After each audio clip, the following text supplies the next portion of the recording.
Hi guys, it's Shu with Grace and Hope Consulting. I'm doing another Q&A today, and I'm asking the question: How can you encourage yourself? Sometimes we feel down, life gets hard, and there's no one around to encourage us.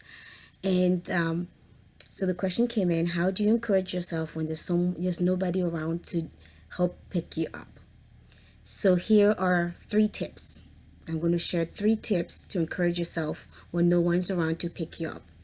Number one is acknowledge your feelings. You say, well, what does that have to do with encouraging myself? Right? If I'm down, do I really want to remind myself that I'm down, that I'm depressed, that I'm angry or frustrated? Yes, you do. And here's why. Because often we spend so much time and so much energy telling ourselves that we shouldn't feel a certain way. We spend so much internal emotional energy blocking our emotions, numbing them, that it creates more stress, internal and physical stress. It drains us physically and emotionally more than actually acknowledging it. Because when you acknowledge something, you kind of takes that power out of it.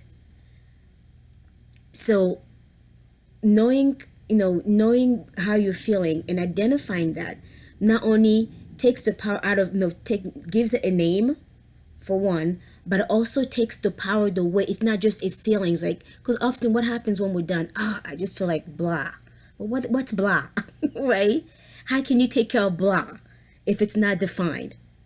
You see what I mean? So you want to be specific. If you're going to write it down, journaling is a good way. Sometimes, especially when there's no one around to talk about it, write it down. Get a notebook, at the dollar store, get a piece of paper, use the memo app on your phone or on your computer. Write it down. Right now, I feel frustrated that X, Y, and Z happened. So state the facts. What happened and how do you feel about it? Okay, so acknowledge that. That's your first step. Your second step, after you acknowledge that, now I want you to reframe it. Okay, so yes, you feel frustrated because your tire blew. Let's say driving, and then your tire blew and you couldn't get where you're going. It is frustrating, and you didn't get your meeting. That's a fact. You have the right to be frustrated at that moment. Acknowledge that it's okay. It's okay to be frustrated. It's okay to be mad. It's okay to be sad that you missed out maybe an opportunity or something that you're pursuing. Then how can you reframe that? Well, think of maybe 2 or 3 ways. What could have happened if you continued to drive with a flat tire? You could have gotten into an accident.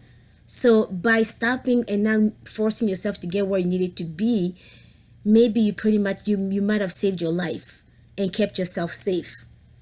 And we don't know. What if this opportunity was maybe not even yours, and you're striving so hard to try to make it happen that God just knew this was maybe not for you and didn't want you to waste your time and energy, and something had to happen to slow you down. Or maybe this was leading you into a path that was not good for you in the long run. Maybe right now was a good opportunity. It looks like there's a lot of dollars attached to it. But in the future, it was something that will pull you away from your family, pull you away from your calling, and pull you away from what you're supposed to be doing in this season in your life. And this thing that happened kind of, made you slow down so you wouldn't go too far ahead of what was not meant to be or meant for you. So trying to reframe that situation that happened. But then also remind yourself of what you bring to the table, of who you are.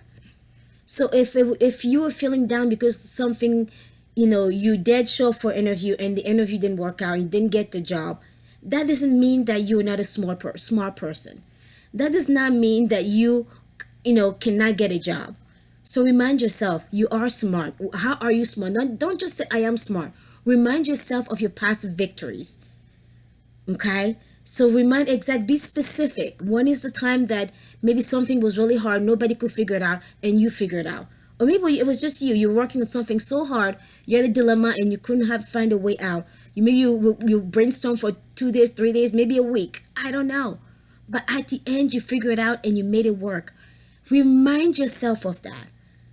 And that's again another blessing of having a journal, the benefit of journaling. Because if you have a journal where you keep track of your past victories, then in moments where there's no one to encourage you and you feel down and you feel stressed, you feel depressed, you feel discouraged, you could pull back that list of past victories and remind yourself, yes, at this time, this was so hard, but I figured it out.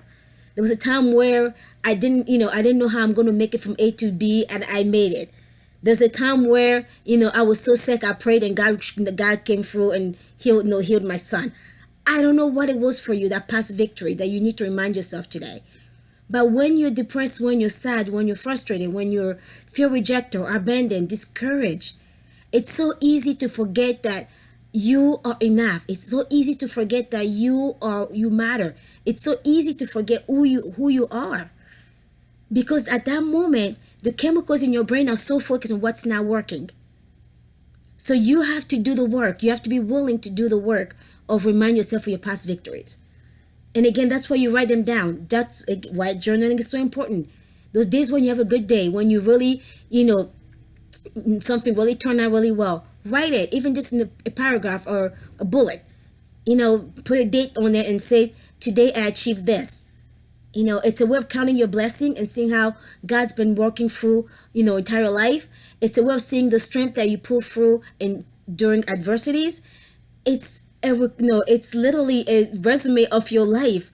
You might not show that to an employer as you're looking for a job, but you need that reminder when those times when you're down and depressed and frustrated. So again, number one, acknowledge your feelings, exactly what happened and how it makes you feel. Number two, remind yourself of your past victories and reframe that situation that's happening. So trying to look at the positive side and what you bring to the table. Number three, the third way to encourage yourself when no one is around is to do something that brings you joy. So maybe you need to create a list of things that bring you joy. That way, when you're in that moment, you just feel like you're stuck, you're in the funk, and you have a list where you can go to instead of trying to brainstorm, what can I do now? Like people who work with me, we actually do a wellness plan. So you have that, and your go-to sheet, just pull it out and you can easily, look at it when you need that reminder. Okay. So what can you do that bring you joy? Is it listening to music? For me, it's praying. For me, it's journaling, going for a walk, drawing, watching a comedy show. If you do some kind of arts and crafts, what brings you joy? Do some of that in those moments when you're feeling down. And again, remember that the night does not last forever. Joy will come in the morning. And this too shall pass. Bring your burdens to the Lord, and He will make a way out of no way. All right, be blessed.